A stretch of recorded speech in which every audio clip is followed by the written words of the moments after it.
Shalom, berjumpa kembali dengan saya dalam program Setiap Hari Bersama Tuhan. Kekuatan yang terbesar bagi orang percaya bila dia hidup dekat dengan Tuhan dan melakukan kebenaran firman Tuhan. Saudara, firman Tuhan hari ini diambil dari Efesus pasal yang ke-6 ayat 11 sampai ayat yang ke-13. Kenakanlah seluruh perlengkapan senjata Allah supaya kamu dapat bertahan melawan tipu muslihat iblis. Karena perjuangan kita bukanlah melawan darah dan daging, tetapi melawan pemerintah-pemerintah, melawan penguasa-penguasa, melawan penghulu-penghulu dunia yang gelap ini, melawan roh-roh jahat di udara. Sebab itu, ambillah seluruh perlengkapan senjata Allah supaya kamu dapat mengadakan perlawanan pada hari yang jahat itu dan tetap berdiri sesudah kamu menyelesaikan segala sesuatu. Saudara yang kasih dalam Tuhan, hari ini kita akan belajar bersama-sama kebenaran firman Tuhan dan saya mau sampaikan kepada setiap saudara yang setia menyaksikan tayangan setiap hari bersama dengan Tuhan adalah hal yang sangat penting sebagai orang percaya untuk kita dapat memahami bahwa kehidupan kita saudara tidak hanya berada di dalam alam nyata saja. Sebab segala sesuatu yang terjadi di alam nyata, alam real, nyata yang ada dimulai dari alam roh. Kalau kita melihat kisah dari Ayub, segala sesuatu yang dialami oleh Ayub di alam nyata itu dimulai di alam roh, di mana iblis waktu itu datang kepada Tuhan dan dialah yang meminta kepada Tuhan atau dia yang berkata kepada Tuhan, terang saja Ayub bisa memuliakan engkau karena dia punya segalanya. Saudara, demikian pula dalam kehidupan saya dan saudara sebagai orang percaya. Sadarlah, ingatlah, waspadalah bahwa iblis, si pencoba, iblis, kuasa kegelapan itu, dia ingin menghancurkan hidup saudara. Seperti di dalam Yohanes pasal 10 ayat yang ke-10, pencuri itu datang hanya untuk mencuri, membunuh, dan membinasakan. Iblis datang hanya mencuri kebahagiaan saudara, mencuri keindahan dalam hidup saudara, mencuri keharmonisan keluarga saudara, mencuri segala sesuatu dalam hidup saudara, lalu dia akan membunuh saudara, bukan membunuh secara fisik, mungkin itu iya, tapi berlahan-lahan, tapi dia akan membunuh segala kehidupan saudara, membunuh keyakinan saudara, dan dia akan membinasakan saudara. Makanya iblis sangat suka sekali dengan orang-orang sekalipun dia Kristen yang memiliki jiwa yang rentan. Saudara, judul renungan kita hari ini, waspada terhadap serangan iblis dengan melalui tipu muslihat. Saudara, kita tahu dalam Yohanes pasal yang ke-8 ayat yang ke-44, iblislah yang menjadi bapamu dan kamu ingin melakukan keinginan-keinginan bapamu. Ia adalah pembunuh manusia sejak semula dan tidak hidup dalam kebenaran. Sebab di dalam dia tidak ada kebenaran. Apabila ia berkata dusta, ia berkata atas kehendaknya sendiri. Sebab ia adalah pendusta dan bapa segala dusta. Untuk itu saudara, waspada terhadap dusta, tipu muslihat, tipu daya dari iblis. Iblis adalah bapa pendusta. 2 ayat saya sudah sampaikan kepada saudara dalam Efesus tadi pasal yang ke-6 maupun Yohanes pasal yang ke-8 dikatakan 2 kali bahwa kita jangan sampai lengah dengan tipu muslihat iblis, dengan dusta dari iblis, tipu daya dari iblis. Namun sayangnya ada banyak orang Kristen yang jatuh, lemah, dan banyak yang tertipu. Seringkali kita berpikir bahwa kita sudah menjadi orang Kristen yang baik-baik saja. Kita melayani, kita melakukan hal yang kelihatan di mata orang sudah cukup baik. Tapi sebenarnya saudara, ada banyak orang Kristen, mereka sedang berjalan, namun mereka tidak sadar bahwa ada kuasa-kuasa kegelapan, ada roh-roh demonik yang mengikuti atau artinya yang telah menyatu dalam dirinya. Saudara, pelayanan saya biasanya salah satunya selain konseling, saya melayani pelayanan pelepasan dari roh-roh kutuk, dari roh-roh leluhur, dari banyak yang berkaitan dengan kuasa kegelapan. Nah, saudara, saya mau katakan kepada saudara, beberapa kali saya khotbah, lebih mudah saya, atau bukan saya, karena kuasa Tuhan Yesus tentunya, lebih mudah kita mengusir orang yang kesurupan, orang yang diikat oleh kuasa kegelapan, kita bisa usir dalam nama Tuhan Yesus Kristus, sebab yang dahsyat Tuhan Yesusnya, yang hebat Tuhan Yesusnya, oleh kuasa namanya dan oleh kuasa darahnya, iblis akan lari. Tetapi akan sulit bila kita menengking seseorang kalau itu roh demonik dalam dirinya, di mana sudah menyatu menjadi karakter dalam dirinya, di mana roh demonik kuasa kegelapan itu telah mengikat seseorang dan menjadi suatu karakter dalam hidupnya, menawan. Ada banyak orang Kristen yang kelihatannya hebat, dia melayani Tuhan, pelayan Tuhan, tapi sebenarnya sedang ditawan. Kita tidak pernah tahu, ada orang yang ada di atas mimbar gereja, tetapi sebenarnya sedang tertawan dengan kenajisan, sedang tertawan dengan narsisisme, sedang tertawan dengan penipuan, sedang tertawan dengan banyak hal. Ada banyak orang-orang yang tanpa disadari, kalau secara psikologis, secara psikis, banyak mengalami mental disorder, tapi kelihatannya baik-baik saja, saudara. Yang seperti ini jauh lebih sulit karena sudah menyatu dengan karakter seseorang. Saya tidak mungkin datang kepada salah satu orang yang saya tahu sebenarnya dia sudah tertawan dengan kenajisan, tiba-tiba saya tengking bahwa saudara sedang terikat kenajisan, kamu sedang berjalan dengan istri simpanan orang dan lain sebagainya. Tidak mungkin, saudara. Jadi lebih mudah sekaligus kita tahu bahwa ada orang yang kerasukan. Nah, hari ini kita mau menelanjangi kuasa kegelapan, bagaimana iblis itu dia cara bekerjanya sebenarnya dari zaman purba, dari zaman dulu sampai sekarang, cara kerjanya sama, saudara. Dia mencuri, dia membunuh, dan dia akan membinasakan. Saudara, apa yang kita akan belajar? Waspada terhadap serangan dari tipu daya iblis.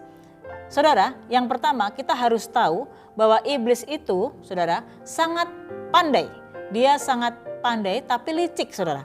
Dia tahu kelemahan saudara dan dia akan selalu menjebak saudara di area kelemahan saudara. Untuk itu, saudara, kita harus tahu bahwa kita sadari kita punya kelemahan. Mari datang kepada Tuhan, biar kelemahan kita Tuhan berikan kekuatan untuk kita menjadi orang-orang yang kuat, tidak menjadi orang-orang yang punya kelemahan dan keterikatan.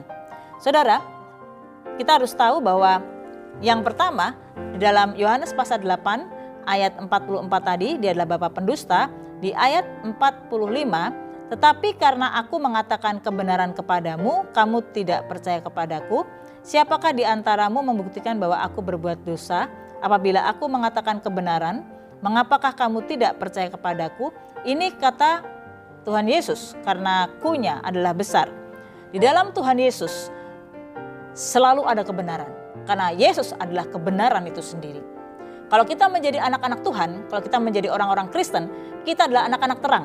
Kalau anak-anak terang, itu pasti melakukan segala sesuatu, berpikir, bersikap, bertindak, ngambil keputusan segalanya dalam keadaan yang jelas, terang.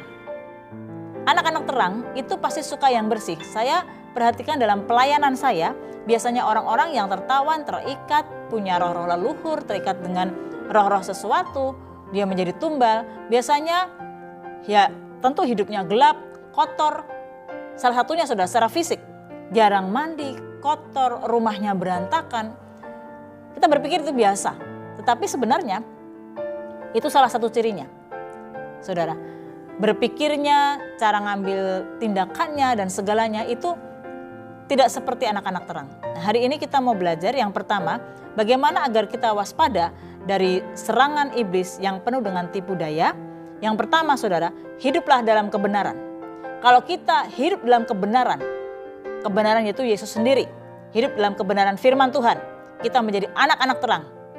Saudara akan bisa membedakan mana yang terang, mana yang gelap. Saudara akan bisa tahu bahwa ini kelihatannya nikmat, tetapi ini tipu daya setan. Kalau tadi kita lihat di dalam Efesus, kita akan kembali dalam Efesus, saudara. Saudara, di dalam Efesus pasal yang ke-6 ayat yang ke-12, karena perjuangan kita bukanlah melawan darah dan daging, tetapi melawan pemerintah-pemerintah, melawan penguasa-penguasa, melawan penghulu-penghulu dunia yang gelap ini, melawan roh-roh jahat di udara. Saudara, saya mau sedikit jabarkan kepada setiap saudara agar kita mengerti dalam strategi, susunan, dan dalam hierarkinya kuasa-kuasa kegelapan, kuasa iblis. Sehingga saudara tidak salah memahami hal ini dan kita bisa tahu bagaimana tipu daya iblis. Kalau kita melihat membaca tadi saudara, tetapi melawan pemerintah-pemerintah. Ini dimaksud bukan pemerintahan. Saya ambil contoh, kalau kita di Indonesia kita melawan pemerintah bangsa Indonesia, presiden kita. Bukan saudara, ya. Melawan pemerintah-pemerintah di sini artinya susunan atau hierarki tertinggi dari kerajaan kuasa kegelapan. Kita tahu bahwa raja dari kuasa kegelapan adalah Lucifer. Nah saudara, Lucifer tidak bekerja langsung. Dia memiliki anak-anak buahnya. Ya, melawan pemerintah-pemerintah adalah salah satunya pemerintah ini adalah kuasa-kuasa roh-roh teritorial, bagian-bagian yang ada di bangsa-bangsa. Jadi saya mau beritahu pada saudara bahwa di setiap bangsa-bangsa, benua-benua di dunia ini, itu ada roh-roh teritorial yang dipercayakan oleh Lucifer untuk menguasai. Jadi saudara, di setiap bangsa-bangsa pasti kalau saudara perhatikan selalu ada roh-roh penguasa. Ya, saya ambil contoh misalkan saudara, ya. Di Indonesia itu ada roh teritorial kuasa kegelapan sendiri yang menguasai Indonesia, jadi bangsa Indonesia.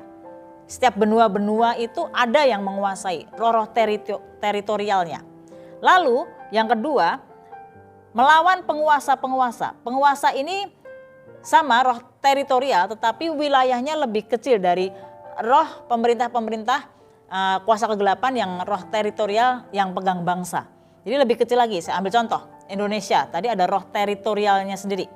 Kuasa kegelapan yang pegang, pemimpin iblis setan di bawahnya Lucifer yang pegang bangsa-bangsa. Saya ambil contoh Indonesia misalkan. Ya. Lalu penguasa-penguasa ini yang memegang wilayah-wilayah tertentu. Saya ambil contoh misalkan penguasa yang memegang Pulau Jawa, penguasa yang ada di Jawa. Ya, kita tahu itu Nyai Roro Kidul, ya, dan itu nanti akan dibagi lagi. Jawa Tengah siapa, Jawa Timur siapa, Jawa Barat, misalkan kayak Prabu Siliwangi dan lain sebagainya. Jadi ada pemerintah-pemerintah bagian-bagian roh-roh teritorial kuasa-kuasa kegelapan melawan penghulu-penghulu dunia, ya, yang tentunya hierarkinya atau kedudukannya jauh lebih sempit, lebih kecil lagi dibanding penguasa-penguasa. Ya saudara ya, lalu melawan roh-roh jahat di udara. Ini yang saya bilang roh demonik, roh-roh yang ada di udara itu adalah kita nggak bisa lihat dengan kasat mata saudara. Ya, tetapi roh-roh yang ada, ya, roh-roh jahat di udara adalah roh-roh yang banyak kita nggak lihat, tetapi sebenarnya itu yang menipu banyak orang, termasuk orang Kristen, yang menjadi roh demonik. Ya, di sini tidak disebutkan, tetapi kalau saya mau sebutkan, ada lagi roh yang lebih skupnya lebih, kalau saya bilang kastanya mungkin lebih kecil lagi di bawah roh-roh jahat di udara demonik, yaitu kalau saya pinjem itu bahasanya itu jin saudara, jadi kayak setan-setan gitu ya. Jadi kalau saudara lihat misalkan ada dukun dan lain sebagainya, ya mereka menggunakan kuasa-kuasa kegelapan seperti ini, ya. Jadi ada bagian-bagiannya. Nah saudara, saya kembali lagi untuk pelajaran pada hari ini saudara, bagaimana kita waspada dengan serangan iblis, dengan tipu dayanya. Mari yang pertama, hiduplah dalam kebenaran. Kalau saudara hidup dalam kebenaran firman, karena Yesus Kristus adalah kebenaran itu sendiri, saudara tidak akan dapat ditipu oleh kuasa kegelapan. Apapun yang ditawarkan oleh iblis tidak akan menyilaukan mata saudara. Saudara tidak lagi ingin apapun yang ditawarkan oleh dunia ini, oleh iblis, selain saudara hidup takut akan Tuhan dan melakukan apa yang Tuhan perintahkan. Untuk itu yang pertama, hiduplah dalam kebenaran. Karena Yesus Kristus kebenaran, dan hiduplah dalam firman Tuhan, sebab firman Tuhan adalah kebenaran. Yang kedua saudara, bagaimana agar kita waspada dari tipu daya iblis. Dalam ayat yang ke-13, Efesus 6 ayat 13, Sebab itu ambillah seluruh perlengkapan senjata Allah supaya kamu dapat mengadakan perlawanan pada hari yang jahat itu dan tetap berdiri. Sesudah kamu menyelesaikan segala sesuatu. Yang kedua saudara, mari kita memiliki sebuah iman yang teguh dan tangguh, dan kita memiliki sebuah sikap secara spiritual kerohanian bahwa kita adalah pasukannya Kristus. Secara kerohanian, ya, kita adalah pasukannya Kristus. Kita memiliki kuasa sebab Roh Kudus ada dalam diri kita. Jadi orang Kristen jangan takut, jangan lemah, tapi perkatakan perkataan firman dan milikilah sikap sebagai anak raja, bukan mental anak-anak gampangan yang sangat lemah, saudara. Dan saya mau sampaikan saudara bahwa kalau kita tidak mau ditipu oleh kuasa kegelapan, mari ingat sadar bahwa ada kuasa Tuhan dalam diri kita. Ada Roh Kudus dalam diri kita. Firman Tuhan yang berkata bahwa roh yang ada dalam dirimu lebih besar kuasanya. Saudara, perkatakan firman. Saudara yakini bahwa ada kuasa dalam nama Yesus. Kalau ada hal-hal yang menipu, saya tahu saudara tidak serta-merta tiba-tiba orang jadi stres, depresi, lalu berhalusinasi, lalu akhirnya menjadi gila. Tidak serta-merta langsung seperti itu. Semua pasti ada tahapannya saudara. Tetapi mari kita ingat kalau iblis mendakwa saudara, membisikkan sesuatu, mulai kamu seperti ini karena kamu begini sih, kamu lemah, kamu itu. Mari kita berkata, aku anak Tuhan, apapun keadaanku, apapun kondisiku, aku tidak akan menjadi lemah. Kalau kita ditawari oleh iblis dengan kenikmatan dunia, mari kita berkata tidak. Saudara, bersikaplah seperti anak raja. Bersikaplah karena saudara adalah anak-anak Tuhan. Yang ketiga saudara, yang terakhir, bagaimana agar kita waspada untuk kita tidak ditipu atau kita tidak menjadi bulan-bulanan tipu daya iblis. Saya mau sampaikan pada saudara, jangan main api. Ada banyak anak-anak Tuhan, bahkan orang Kristen, bahkan pelayan Tuhan yang suka main api. Maksudnya apa saudara main api? Yang seringkali saudara membuka celah kepada kuasa kegelapan. Kita semua, saya ambil contoh, kita semua butuh uang. Tapi saat iblis tahu kelemahan saudara, tadi saya sudah katakan, iblis tahu kelemahan saudara. Kalau kita kelemahannya dalam hal uang, maka dia akan giring kita untuk hal-hal di mana kita bisa mendapatkan uang dengan gampang. Entah korupsi, entah hal yang lain sebagainya, entah menipu dengan mudahnya, sepertinya semuanya dipermudah begitu saudara. Iblis akan giring kita kepada kelemahan kita. Kalau kelemahan kita perzinahan, kelemahan kita sebagai pria-pria tidak bisa lihat wanita, kelemahan kita tentang kenajisan, maka iblis akan berusaha membukakan pintu, digiring untuk kita selalu berada di tempat-tempat di mana kita berada di posisi yang paling lemah. Saudara, untuk itu saudara, mari kita deteksi apa kelemahan kita. Datang kepada Tuhan Yesus, minta kekuatan, keluar dari kelemahan saudara. Saudara adalah anak Tuhan. Saudara harus menjadi orang yang kuat. Kuatkan imanmu, teguhkan hatimu. Siapapun kita, saya banyak melayani. Baik itu pelepasan orang-orang yang depresi, stres. Saya mau sampaikan saudara, bukan orang-orang Kristen awam. Semua aktivis-aktivis gereja. Saya tidak perlu sebutkan, tapi aktivis-aktivis, bahkan ada beberapa hamba Tuhan. Sangat mengerikan saudara. Mengapa saudara? Karena dalam dunia ini, di dalam Yohanes dikatakan bahwa kelemahan manusia itu adalah keinginan mata, keinginan daging, dan keangkuhan hidup. Sumbernya dari mata. Saya ambil contoh kepada saudara sebelum saya tutup. Itu akan mempengaruhi secara psikis saudara. Kalau saudara, saya ambil contoh, saudara lihat di gadget saudara, dalam satu aplikasi ya, saudara lihat gadget. Kalau yang saudara lihat berita-berita, saya ambil contoh, kriminal terus. Ini dibunuh ini, lalu anak ini diperkosa, lalu tiba-tiba dia diculik, lalu dia dibunuh. Maka saudara, apa yang saudara lihat, itu saudara baca, saudara lihat, entah itu berupa video atau cuma berupa berita, itu akan menguasai pikiran saudara. Sehingga di dalam pikiran, mindset ini, saudara, pikiran dan hati itu adanya di jiwa. Dimensi manusia itu 3, tubuh, jiwa, dan roh. Dan jiwa ini ada hati dan pikiran. Dan disitulah salah satu serangan iblis. Apa yang kau lihat maka akan digodok di pikiran. Sehingga akan melahirkan sebuah rasa khawatir yang ada di hati saudara. Hatinya khawatir, muncul mental disorder. Kalau orang yang melihat seperti itu akan muncul mental disorder, paranoia. Sehingga dia akan takut. Kalau saudara lihat di dalam gadget saudara atau dalam berita, dalam manapun juga yang tentang pemerkosaan, pornografi, itu akan tergodok di pikiran. Lalu matang di hati dan pasti akan ada dampaknya. Ketahuan tidak ketahuan kita akan terikat dengan perzinahan. Hati-hati dengan mata kita saudara. Apapun yang kau lihat, apapun yang kau dengar, itu akan digodok dalam pikiran. Dan akan lahir dalam hati dan setelah matang akan muncul sebuah tindakan. Dan tindakan itu akan membuat saudara tertawan dan saudara jatuh dalam dosa, tertawan, terpuruk, dicuri, dibunuh, dan dibinasakan. Untuk itu saudara, mari kita waspada dengan serangan tipu daya iblis. Mari kita mau tundukkan kepala kita. Percayalah saudara adalah anak-anak Tuhan, saudara punya kuasa dalam Tuhan. Bapa di surga, kami bersyukur untuk pengajaran pada saat ini melalui setiap hari bersama dengan Tuhan yang sedikit berbeda bagaimana kami diajar bahwa ternyata iblis memiliki strategi-strategi untuk banyak menjatuhkan setiap manusia dan tidak menutup kemungkinan itu juga termasuk orang-orang Kristen bahkan aktivis-aktivis bahkan hamba Tuhan.